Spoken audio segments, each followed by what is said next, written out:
Maître Idrissa, bonjour. Bonjour, monsieur. Comment ça va? Nous vous appelons depuis Joma Media Conakry et nous sommes dans l'émission Ça peut être vous.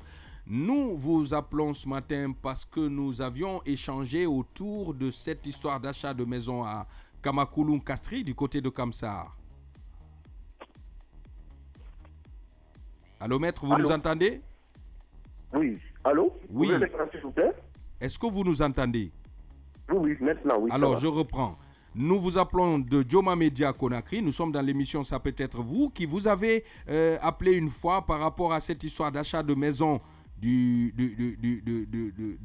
dame, une certaine Mané, à Kamakouloun Castri, c'est à Kamsar. Et vous devriez nous faire un retour parce que vous aviez quand même, j'ai dit vous, l'équipe de Joma Bokeh, pris l'engagement de pouvoir accompagner la dame à son lieu d'achat et de régler le problème à l'amiable dans l'esprit de solidarité guinéen. Où en êtes-vous? Justement, je vous remercie encore une fois. Alors, promis, on a honoré à notre engagement, un engagement qui consistait à rapprocher les parties, à réaliser la tentative de conciliation ou de conciliation entre les deux parties. Donc, parce qu'on a réussi dans un premier temps à faire comprendre le village, notamment la population de Castri, vraiment à revenir aux meilleurs sentiments afin vraiment d'accepter la cohabitation entre elle et leur, qu'on appelle, arrivante, qui est notamment la dame Mané. Oui. Alors, eux, ils n'ont pas posé assez de problèmes par rapport à cela. Ils ont d'ailleurs manifesté leur joie vraiment de cohabiter tout au long de leur vie avec elle. Très bien. Alors, il était question encore de revenir sur la deuxième partie.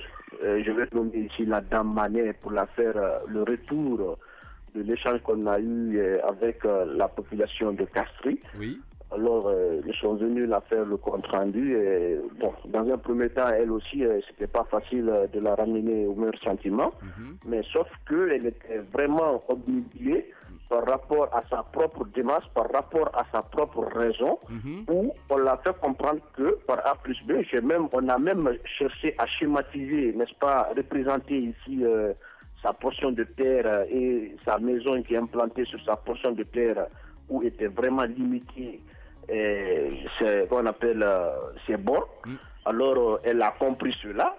Sinon, elle avait elle avait cru que là où on l'a montré au prime abord où étaient vraiment ses bords sur le papier, on l'a fait comprendre que c'était pas ça, parce qu'on l'a fait représenter les images qui sont les mesures qui sont sur le papier, comme on appelle sur le terrain, que c'était tout à fait inadéquat. Alors quand on l'a expliqué cela techniquement, elle a compris, elle-même, elle a reconnu que alors que c'est le monsieur qui l'a vendu, c'est le monsieur là qui lui a trompé. Parce qu'elle a compris en fin de compte que là où elle signait, elle persistait mordicus que les lieux, son terrain se limitait là-bas, après avoir montré ici, qu'on appelle la limite de selon les mesures, n'est-ce pas, écrit sur son plan de masse, elle a compris finalement que normalement sa limite ne devrait pas être là où elle tenait à ce que vraiment sa cour soit limitée.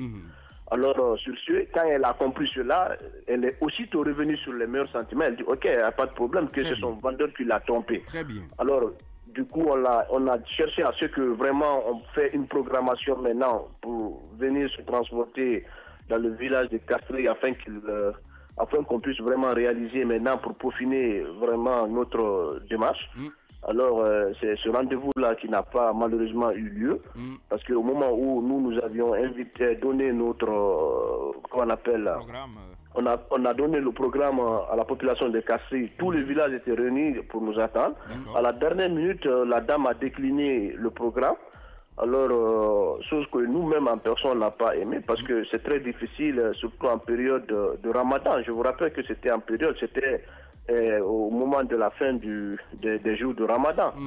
Donc, il y a certains même qui ont quitté très loin, certains notables qui étaient déplacés, qui étaient à Boufa, ils ont abandonné tout pour venir respecter vraiment à ce programme-là, parce que une façon de marquer leur bonne foi, combien de fois ils sont vraiment partants pour accueillir cette dame-là, mais malheureusement, c'est la dame qui a fauché encore le rendez-vous. Alors, à la dernière minute maintenant, elle nous appelle pour nous dire vraiment, il faut venir, on va aller, mais franchement, c'était pas facile pour nous de la croire sur parole afin de donner un second rendez-vous pour déplacer toutes ces personnes âgées et que vraiment, on réunit tout ce village-là encore pour une deuxième fois et qu'elle n'arrive pas à honorer le rendez-vous. Wow. D'accord. Donc, ce qui veut dire que avec ce rendez-vous, déjà, la partie, le village était d'accord à la conciliation. Et là, c'est la dame donc qui a manqué au rendez-vous. Maintenant, au jour d'aujourd'hui, est-ce qu'elle vous a expliqué le pourquoi? Voilà, le pourquoi, ce qui a fait exactement qu'elle n'a pas pu venir au rendez-vous? Non, nous, on n'a pas vu de raison parce que quand on l'a demandé ce jour, nous avons tous plaidé. Comme on appelle, avec toutes les prières que vous pouvez imaginer, afin qu'elle puisse accepter. Parce que nous, d'ailleurs, on l'a signifié qu'on n'est pas payé. On fait le travail là, à titre gratuit. Tout à fait. Parce que, le travail de notre radio consiste pas à séparer les personnes, mais plutôt non seulement c'est pour rapprocher la population à travers les dénonciations, à travers l'éducation et à travers aussi l'information. Tout à fait. Ça c'est justement la radio, c'est la vocation de notre radio Joma. Est-ce que vous comprenez?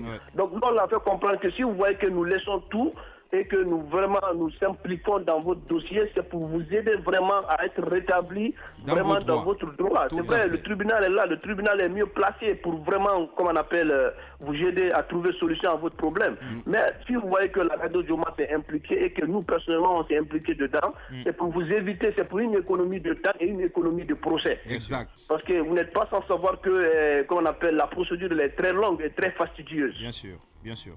Voilà. Raison pour laquelle on voulait la faire éviter tout cela. Mais sincèrement, elle ne veut pas combattre. Parce que ce jour, on a insisté pour qu'elle vienne. Moi, personnellement, j'étais déplacé aussi. On a laissé tout avec toute l'équipe de la radio Joma. On a tout abandonné pour venir à la direction, au bureau de la directrice, afin qu'elle puisse venir. On était fin prêts, mais elle décline. Et puis, je sais que je ne peux pas vous dire, ce que je vous ai pas dit encore. Sincèrement, la dame n'est pas tellement courtoise face à ses propos. Elle nous parle comme si elle nous a engagés, comme si vraiment elle nous a payés. C'est pas vraiment encourageant dans ce processus-là. Nous sommes en train de l'aider et que vraiment pour qu'elle se... Parce que là, notre objectif consiste à quoi? C'est pas simplement de l'aider à récupérer sa maison pour s'installer là-bas, mais c'est pour faire éviter qu'il y ait, d'éventuelles haines et d'aigreur entre elle et ses voisins une fois qu'elle va s'installer là-bas. Est-ce que vous voyez? Donc, on voulait jouer à ces bons offices-là pour vraiment ramener les deux parties là au meilleur sentiment pour qu'elle puisse vraiment vivre, se sentir comme si elle était dans sa propre famille. D'accord. Maître Idrissa, merci de nous avoir appelés. Passez une bonne journée dominicale et au revoir depuis Bokeh. Merci monsieur, à vous pareillement. C'est des propos qui ne... Ça fatigue la tête. Il faut rappeler que nous avons été saisis par Dame Mané, qui, selon elle, quand même, nous disait qu'elle avait été biaisée dans son droit parce que, selon elle, elle avait acheté une maison, mais aujourd'hui, l'accès à cette maison était très difficile pour elle. Et donc, avec les complots, selon elle, qui tournaient sur sa tête et également sur la tête de ses enfants, elle a été obligée de changer de ville. Elle a quitté Bokeh pour Kamsar.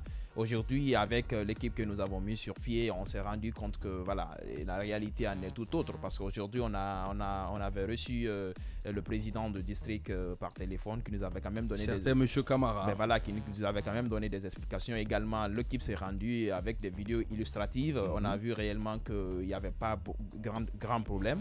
Et ils sont allés vers la dame pour essayer de la revenir sur les raisons. Mais si aujourd'hui on entend de tels propos, on dit que c'est un peu compliqué. Mais c'est ce qu'il faut signaler également. Vous avez vu le travail qu'a fait cette équipe. C'est une manière, je l'ai toujours dit, que cette émission, c'est une manière de désengorger la justice guinéenne. Tout à fait. Il vous souviendra que la justice était rendue sur les lieux. Mais la dame n'avait jamais compris réellement ce qui existait, ce qu'il y avait comme problème.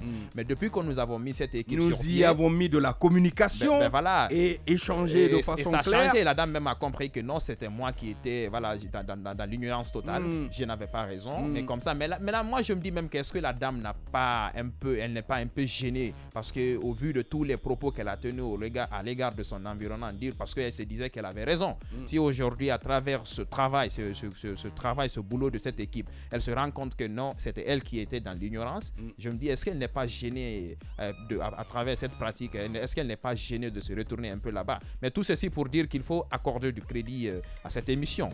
Voilà, il y a des gens aujourd'hui quand même qui disent que non, les médias, quand vous partez, c'est comme ça. Parce que c'est qu'ils n'ont pas la vraie information sur les médias. Ils n'ont pas la vraie information. Donc tout ça là, c'est un exemple illustratif. S'ils ont des problèmes, nous sommes là. Nous sommes tous Guinéens. On veut aider cette justice guinéenne. Aujourd'hui, il y en a des gens qui disent qu'on a entendu Seydou Keita, il y en a des gens qui n'ont plus confiance en la justice. Donc venir chez nous, nous allons leur proposer. Et quand les juges, les magistrats, voilà, moi je n'en ai pas vu qui est comme ça tordu, mais si le ministre même l'a évoqué, donc moi je n'ai pas vu, mais s'ils viennent vers nous, nous allons mettre une pression pour que la vérité soit claire. Qu'ils aient confiance à la justice, qu'ils aient confiance. Mais voilà, on n'a pas d'autres alternatives. Et c'est ce qui est grave, parce que si vous n'avez pas d'autre chose, on dit nul n'est au-dessus de la loi, nul n'est censé se rendre justice et faire justice. Mais si vous partez vers cette justice et que vous n'arrivez pas à avoir gain de cause, c'est compliqué. Déjà, vous allez vous dire que non, bon, je suis parti vers la justice, je n'ai pas eu gain de cause, qu'est-ce qu'il faut faire? Je vais me rendre justice moi-même. Et quand c'est comme ça, nous allons nous retourner immédiatement dans l'état de nature. Il faut jamais se rendre justice. Bien sûr. Aujourd'hui, on est dans un pays qui s'appelle la Guinée. La Guinée, un état de droit. Le président de la République actuelle a donné libre cours à la justice et son indépendance dans une enveloppe pour dire tenez votre indépendance. Bien sûr. Maintenant, si la justice ne jouit pas de cette indépendance, c'est à cette justice de nous dire où est le problème, pourquoi elle ne jouit pas, pourquoi elle ne veut pas. On ne peut pas te donner un plateau d'or et que tu sois orné de bijoux en cuivre. Bon, ce n'est pas normal. On vous a donné votre indépendance, chère justice.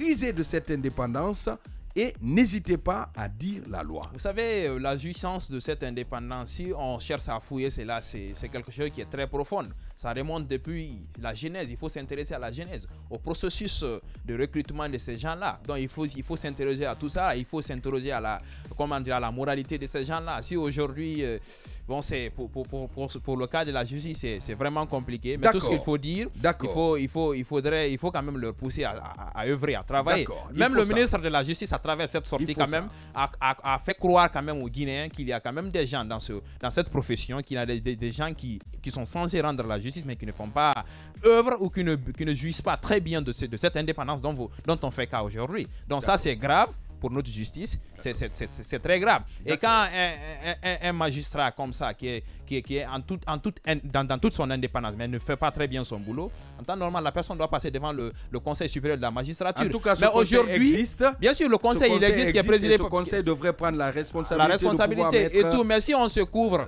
on est magistrat, on se couvre comme ça, il y aura toujours du toiboï et la justice sera de... Voilà.